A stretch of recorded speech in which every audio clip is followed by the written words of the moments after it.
L'histoire d'un temps où le temps va trop vite, où il faut aux plus jeunes envisager l'épreuve en hommes accomplis.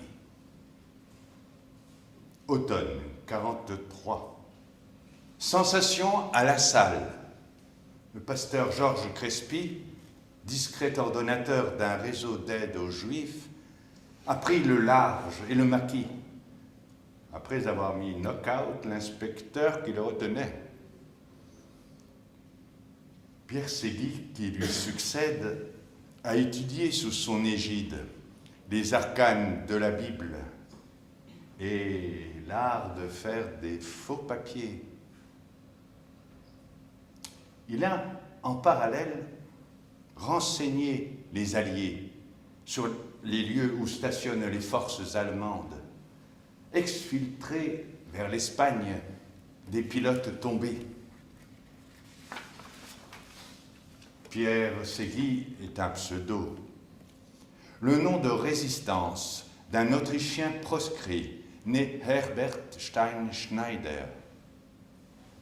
Et parmi ses aïeux, on trouve un camailleux des religions du livre, des ascendants rabbins, la mère catholique, protestante, le père catholique, conversion trop récente au regard des nazis. Ses parents et lui-même perdent leurs droits civiques au lendemain du vote des lois de Nuremberg.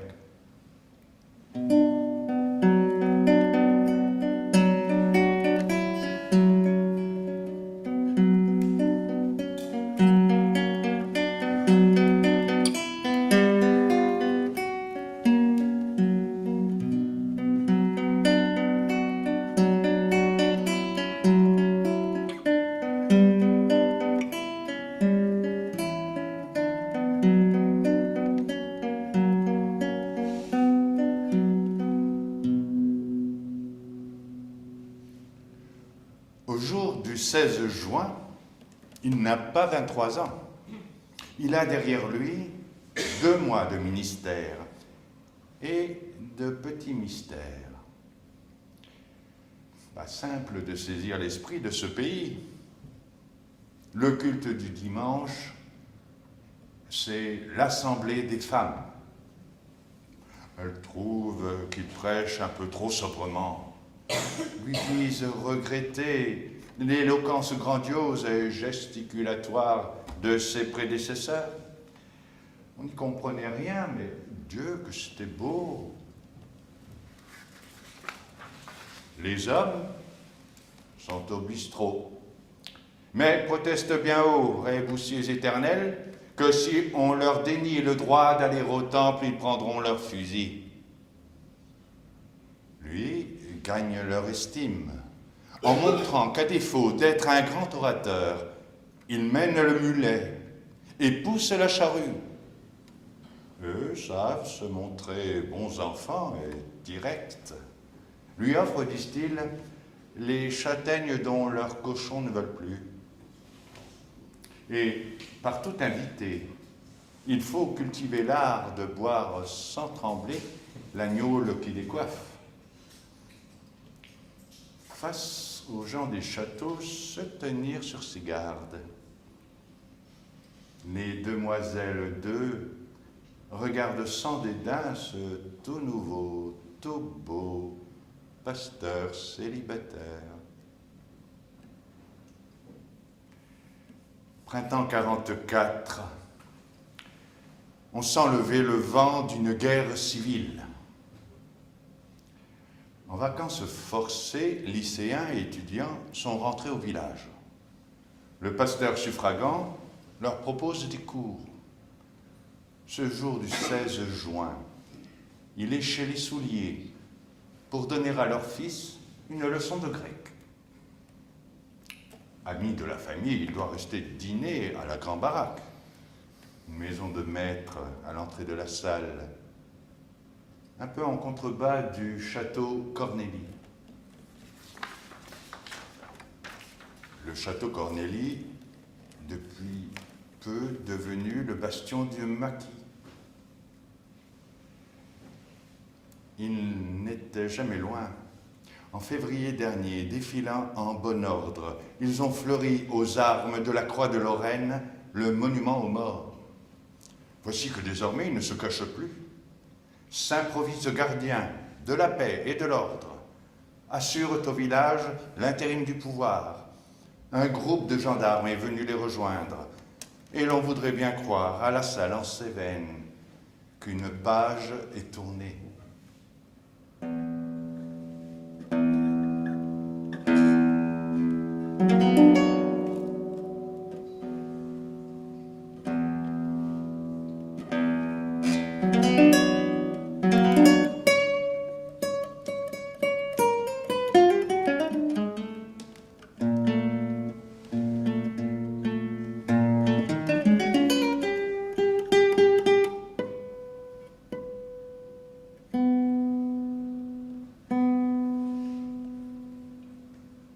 Mais dans l'après-midi, un convoi de camions passe le raid d'Arès, qui a reçu mission de nettoyer la poche. Des gens de Saint-Hippo, employés de la poste, ont pu en catastrophe alerter Cornélie. En cette extrémité, maquisards et gendarmes ont-ils vraiment le choix? Il y aura bataille, la première à la salle de toute son histoire.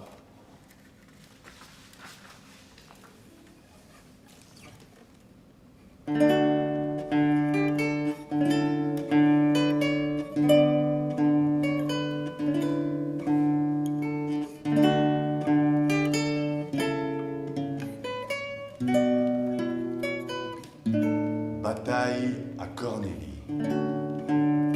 L'intrépide Roland, le chef des Camisards, aimait la châtelaine. Jamais il n'eût voulu que l'on versât le sang sous le toit de sa belle. Bien des années plus tard, ceux qui se trouvent là, pourquoi n'auraient-ils pas la même image en tête?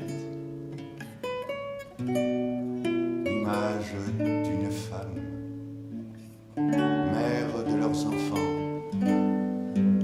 ou fiancée secrète, si secrète parfois qu'à celle à qui ils pensent, ils n'ont encore rien dit. Leur cœur bat dans l'attente des fêtes de l'orage et des premières fois.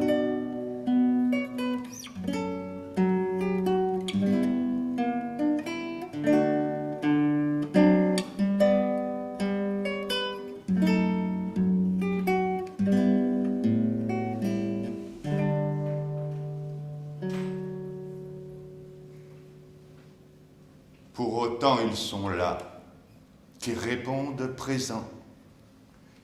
Et gens de toutes sortes acquiescent à leur destin. Bataille à Cornélie. On ne fait pas semblant, c'est une pluie de balles. Les assiégés, conscients que l'ennemi détient l'avantage du nombre, vont se faire un devoir avant de décrocher, de lui faire essuyer un maximum de pertes.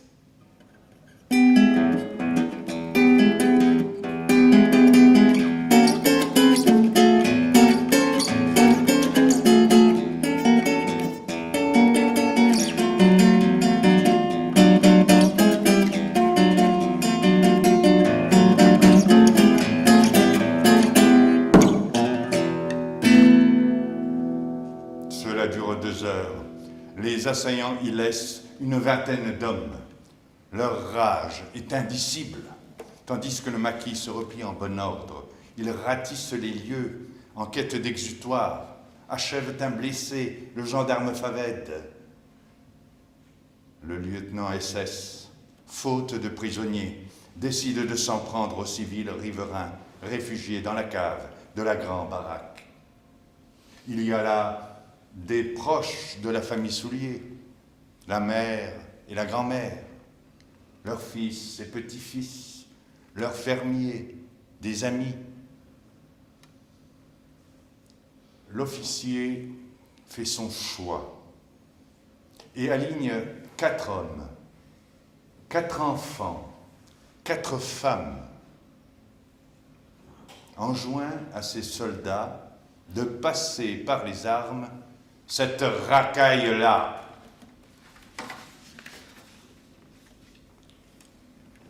Et voici qu'un des 12 se détache, s'avance.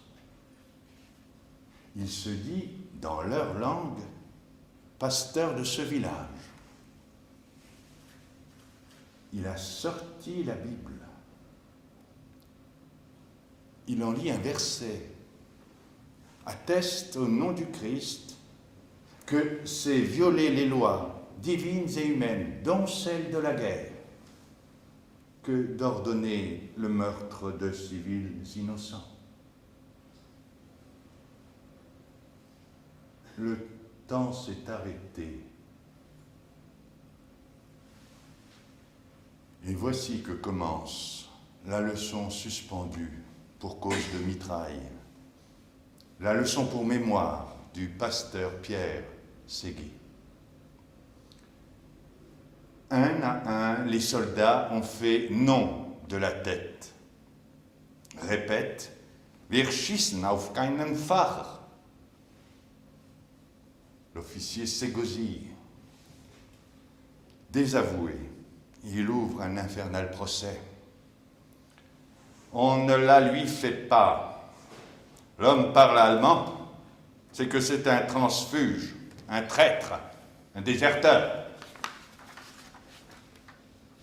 Séguy, le réfractaire, se défend comme un diable, s'emploie à parsemer chaque phrase des fautes que font le plus souvent les locuteurs français. Il prend l'accent viennois.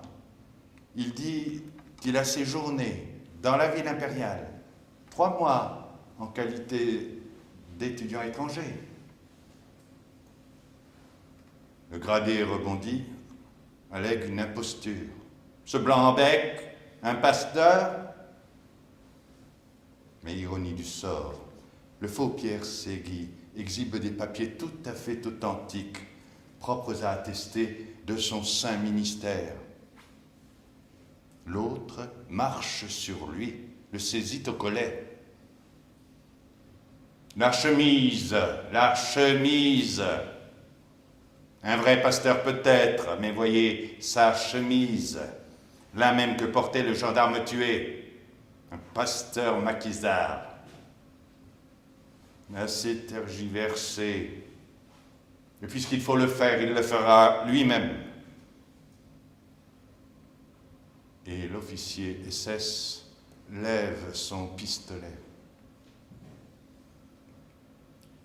Face à la bouche d'ombre, le condamné s'arc-boute. Cette chemise-là, il l'a eue de la veuve, d'un brigadier tué il y a plusieurs mois, quand la maréchaussée était encore fidèle au pouvoir de Vichy. Le lieutenant fulmine devant cet empêcheur de fusiller le monde et devant une troupe qui a cessé d'être une machine à obéir. Il doit sauver la face. Et voici qu'il se calme. Il fige le tableau. Que les 12 en question ne quittent pas la pose, qu'ils restent alignés tout en haut du talus, qu'eux-mêmes et leurs proches en passent par les affres de l'attente sans fin.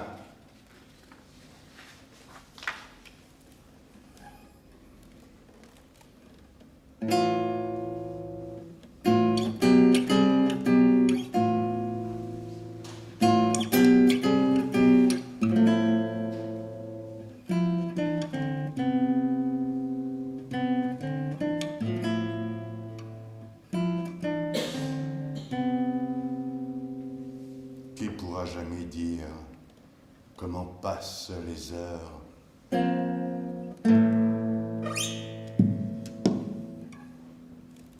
Combien Il est urgent que le soleil se couche sur ce jour de colère.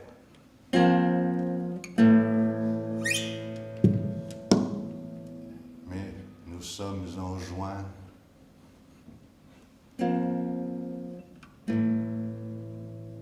Mais l'horizon rougeoie.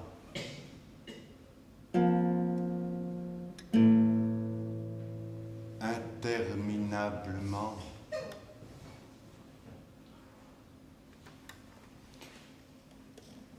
Les maquisards, au terme d'un mouvement tournant, ont repris position sur la hauteur en face, carnard de l'ennemi. La grande confusion que crée la fusillade va permettre aux otages de se mettre à l'abri. Mais, dans l'échauffourée, une balle ricoche qui fracasse la jambe du jeune Jean Soulier. L'accrochage a pris fin avec le crépuscule. Et les lignes se fondent, les contours s'atténuent. Et dans cet entre-deux, il advient que certains prennent la liberté de sortir de leur rôle. Un soldat allemand aide Sophie Soulier, qui, dans une remise, a pris une brouette, a y hissé son fils, et tous deux, de conserve, le mettent à l'abri. Miliciens et SS ne tiennent plus en place. Ils jugent désormais urgent de repartir. L'angoisse est au zénith. Ne vont-ils pas, avant de quitter le village, procéder au massacre dont, en ces circonstances, on laissait coutumier? Ils saccagent, ils pillent, incendient le château et quelques corps de ferme, annoncent la venue prochaine de renforts, s'en vont non sans promettre l'enfer à leur retour.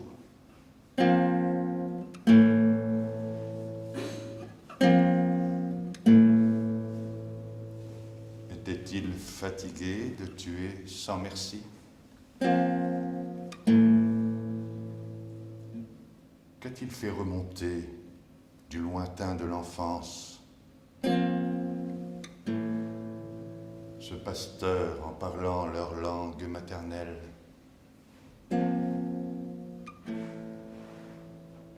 Leur aurait-il fait voir, passant dans les décombres, la dame des douleurs?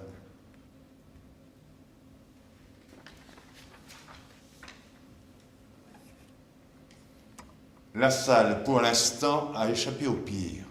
Mais pour Sophie et Pierre, qui veillent dans la chambre un fils et un ami, le cauchemar perdure. Le docteur Merweis, requis par les SS de soigner leurs blessés, a vu s'y épuiser tous ses médicaments. Il n'a plus de morphine. Jean souffre le martyre. Le fémur est broyé. Le pronostic est sombre. Seule une opération peut lui sauver la vie. À la grande baraque, c'est la plus longue nuit. Le taxi gazogène est, selon son chauffeur, hors d'état de rouler. Et plus de téléphone. Pour aider le maquis, un employé des postes a pris l'initiative de saboter la ligne. Un silence de mort enveloppe la salle.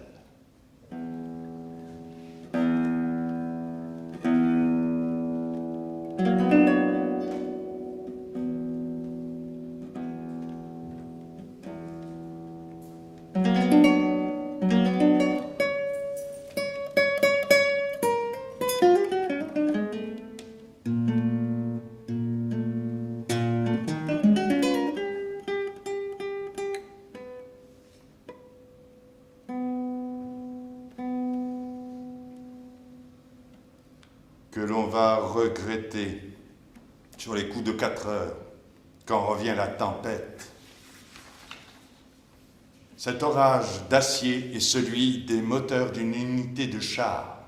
Nul n'en peut plus douter, cette fois, c'est la fin. La colonne s'arrête à l'entrée du village, ce qui veut dire pile devant chez les souliers. Bruit de bottes et coups frappés contre la porte. C'est au pasteur Segui qu'il incombe d'ouvrir, lui qui parle allemand. Il conviendra plus tard que la force lui manque. Il vacille. C'est à peine si ses jambes le portent. En cet instant précis, lui vient-il à l'esprit qu'il repasse par là où est passé un autre, homme, résolument homme, au mont des Oliviers.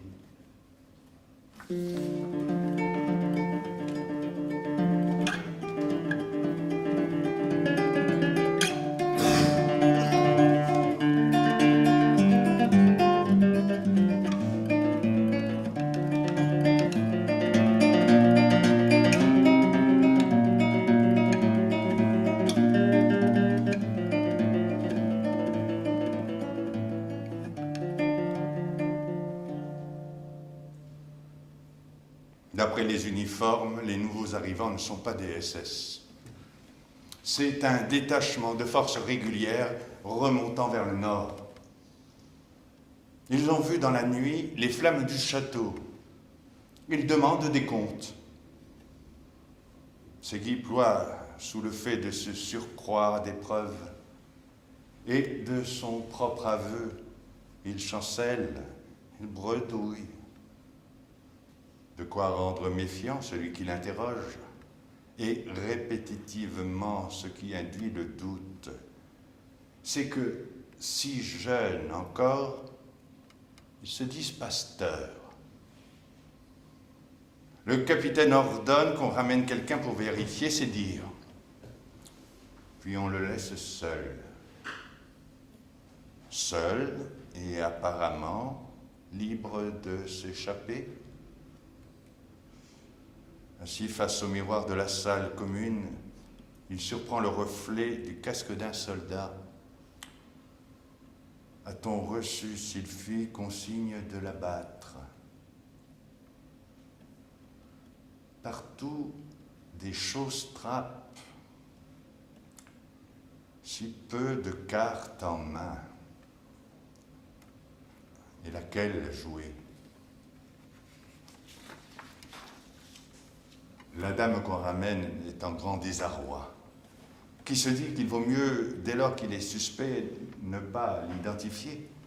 Soutient que, catholique, elle n'a pas encore vu les traits d'un pasteur tout fraîchement nommé. Menacée, elle craque. L'aveu qu'on lui arrache prouve qu'il a dit vrai. Ainsi, le sauve-t-elle, tout en croyant le perdre.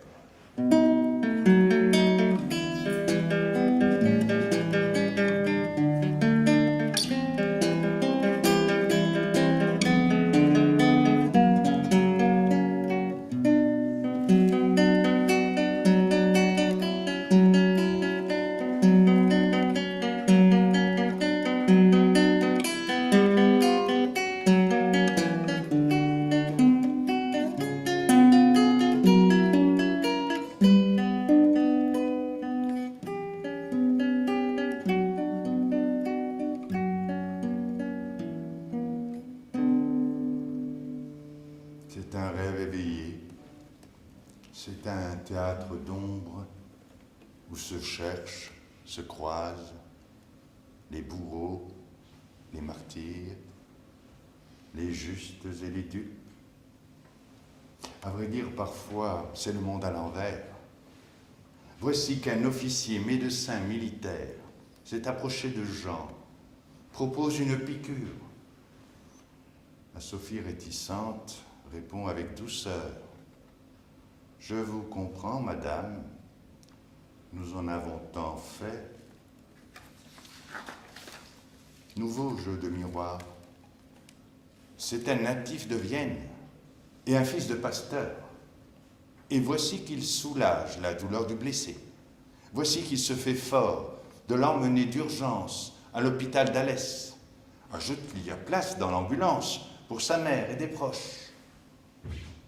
Tient tête au capitaine, qui lui dit sans embâge que si ça tourne mal, il le désavouera,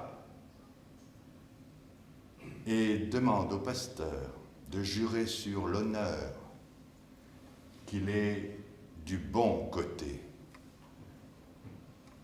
Pierre Ségui opine, sensible à l'ironie d'un dernier coup gagnant au jeu des quiproquos.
Jean sera opéré, et des mois, devra garder la chambre.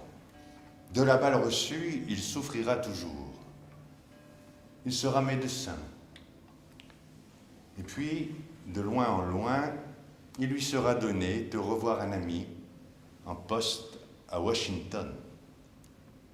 Car de Pierre Ségui, la trajectoire étonne, qui procédant par amples paraboles, d'Autriche en Languedoc et de la Salindrinque au bord du Potomac, enjambe l'océan, emmène au bout du monde le pasteur de l'exil. Il en faudrait du temps pour porter témoignage du parcours ultérieur du docteur Steinschneider. Disons pour faire court, qu'il œuvra sans relâche au dialogue entre églises, apporta son concours à l'action de Monet pour refonder l'Europe, sera plus de 30 ans correspondant de presse, reçu sous les wigwams comme à la Maison-Blanche, et l'hôte en tant que tel de tous les présidents, sera l'heureux parrain d'un orchestre de chambre. À l'appel du Très-Haut, gravira le Cervin. Comme critique d'art, fera autorité sur le Quattrocento. Publiera un ouvrage sur les troublants secrets des fresques subversives brossées par Michel-Ange au ciel de la Sixtine. Mais puisque tout nous touche, qu'au terme de sa vie, il dise sa fierté d'avoir pu disputer des vies à Béhémoth, ce sans avoir jamais tiré un coup de feu. De ses aînés, l'exemple intimide sans doute. Est-ce une bonne idée d'en faire des héros? Ils mettaient leur orgueil à se conduire en hommes. À mériter ce titre, ils nous engagent tous.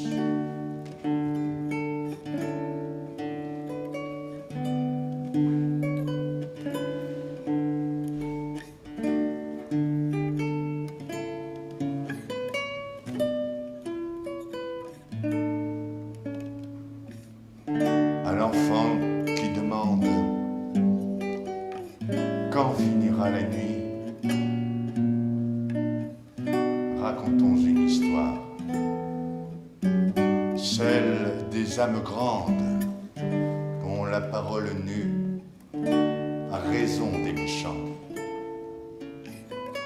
Et l'enfant qui s'endort a vu poindre l'étoile. Et l'enfant qui s'endort a vu briller au loin la lumière des justes.